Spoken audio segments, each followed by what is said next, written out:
Hello there, I'm Pod Gamer. Today I'm going to be doing a video on my mesa build because apparently everybody seems really interested in it after the short I posted, me literally smiting a boss on still path. So I'm not going to do like a complete in-depth build on this. I'll give you a short and very simple thing, but I'll explain a little bit how it works. First though, run Archon Vitality. You need it for this build, like genuinely. Archon Vitality basically gives you an extra stack of heat, basically making it double the heat. And with Arcane Hotshot and other stuff, it just kind of makes it 10 times better to build off of. Use Archon Vitality. Short and simple. Second off, depending on how you play this build, you can either use Universal Follow and Energize. Doesn't matter which one you use. If you're struggling with survivability, use Follow. I don't normally struggle with survivability with this build, but if you do, use Follow. If not, use Energize. 10 times easier. Most of you probably have Energize maxed out right now anyways. Second of all, I know I don't have my Arcane Hotshot maxed out, but use Arcane Hotshot. It's just the best thing you can run this build. It's going to be a pretty rundown, basic mesa build. Nothing too crazy. Doesn't matter what primary you run. I like running like a mixed build, so I have like one of everything, crowd control, DPS, anything basically. Um, so I'm running the Torrid, don't really need to. Same thing goes with the Epitaph, you don't really need to. I would recommend using a dual wield secondary though, or using like really heavy punching hit secondary. Cause so you can abuse that crit chance. I have a build just for the Epitaph with Mesa. If you want to see that, you can. It's really broken, but it makes it to where you hit like millions, like 500, 600, 700 million hit with just the Epitaph, and it has insane survivability. Another thing before I go over, um, I am not running, what's it, I forgot what the name, I think it's Battery. I'm not running Battery on this build. I'm running Sentience Wrath. This is not needed. I like using this for one, it does Tau damage. So you get that Tau status effect, making the heat damage do more damage. Two, it stuns enemies if it doesn't kill them, which is really useful for survivability, but you do not need to use this whatsoever. But if you do want the extra damage and you don't care for battery, would recommend. Really good ability. Two, if you're struggling with survivability, even with Fallout, spam these two abilities the moment you get the chance. Shooting Gallery stuns and gives you, or gives your teammates extra damage, which it actually does sometimes give you because it switch arounds to the other members, and it sometimes does give it to you. Really useful. And it also jams guns. Pretty simple. Stun. Shattering Shields can reflect damage and gives you damage reduction. The reflecting isn't too good. I don't think it scales, but I would run it for the extra damage reduction because that 95% damage reduction, people say Mess is really weak. She's not. You just gotta be careful. Normally, you'll kill all the enemies before they can kill you, but if you do die, then just use that immediately. The big thing with this build, it doesn't matter what ultimate I think, but I am personally running um the Verizon ultimate. I think it's Verizon. I don't know what it's called.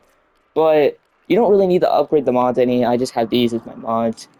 I would recommend running initial start tries and then just using one of each school. Don't worry about trying to synergize with them. All of them are pretty good. This is what you want to do. One, get this maxed up. This will carry the entire build. In the short that I posted, I had 340, like 3%. It said it was crazy. I don't know if this hits max. I think it means heat percent and not the max percent.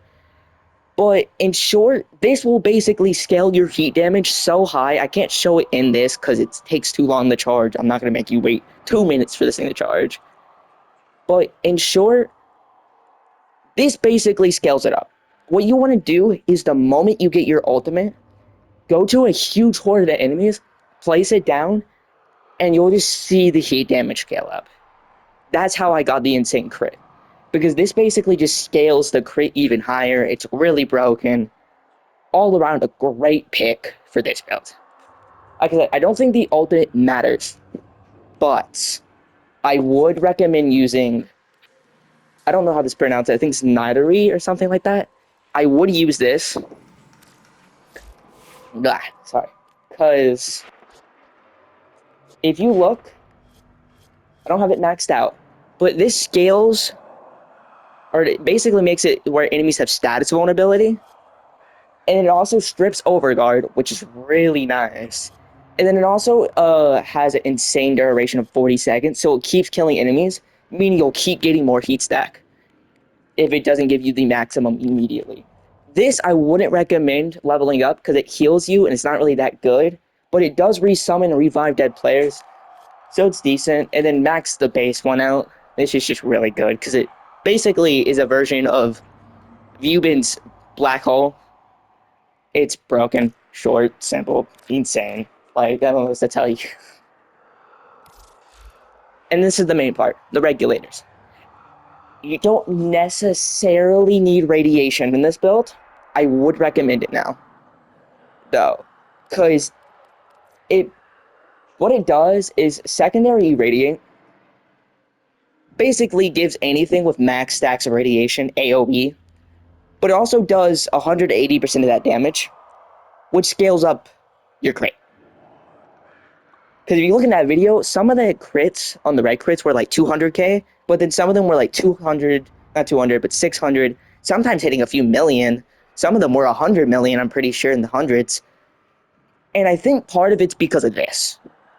You don't necessarily mean you have to use it, because I think Cascadia Flare would also give you the same effect. I think it's up to you. If you want to run more like AoE, use Irradiate. If you want pure damage output, use Cascadia Flare. But I think they'll give you the same outcome no matter what.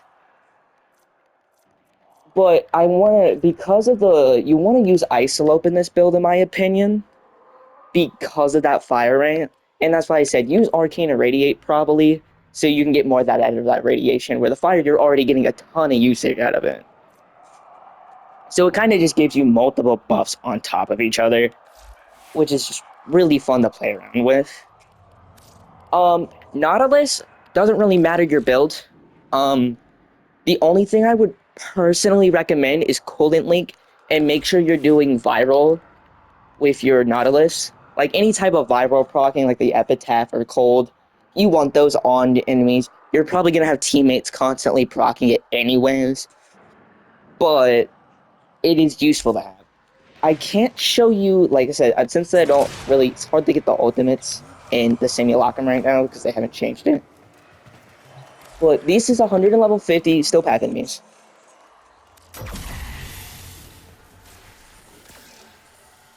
You see how that viral damage? I just want you to see how fast this shreds through. You can see the AoE damage, you can see how it slowly scales up over time. And they're gone. And that was without the ultimate. And any other teammate for buff, that's without Sentience Wrath, which would probably scale that up even more. And that's without the extra damage from the other ability. Now, let's say I do use what buffs I have. This, then go up to the enemies, run Sentience Wrath. Now watch this.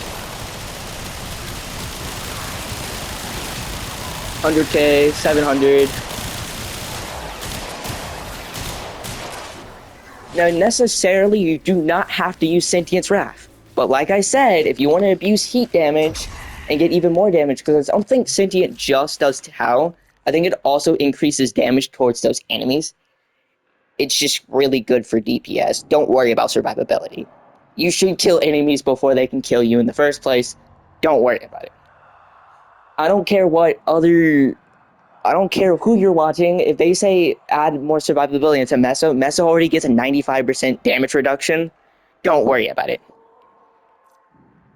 The Archons, the Arcanes I'm running, not Arcanes, the Archon Crystals that I'm running, I personally like running a half and half, where I have 2 uniques and then 2 normals, and then always run casting speed. Most Warframes will get a huge buff running casting speed. Really useful. These aren't Tau Forged. You don't have to necessarily get them Tau Forged, but I would recommend it just for more damage and crit chance. Now, if you really want to go for the high red crits that I was running, I do not recommend using reds. Run all oranges and one yellow. Because these oranges basically give you 50% more crit chance. Period. While the reds only give you like 37 flat crit chance.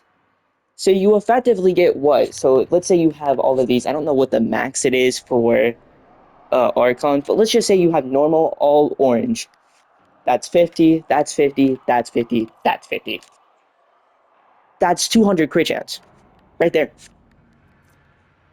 You could technically run all orange. Like I said, I would recommend running cast speed. I don't know if it scales with regulators, but it just makes it easier casting Sentient Wrath and all your other abilities.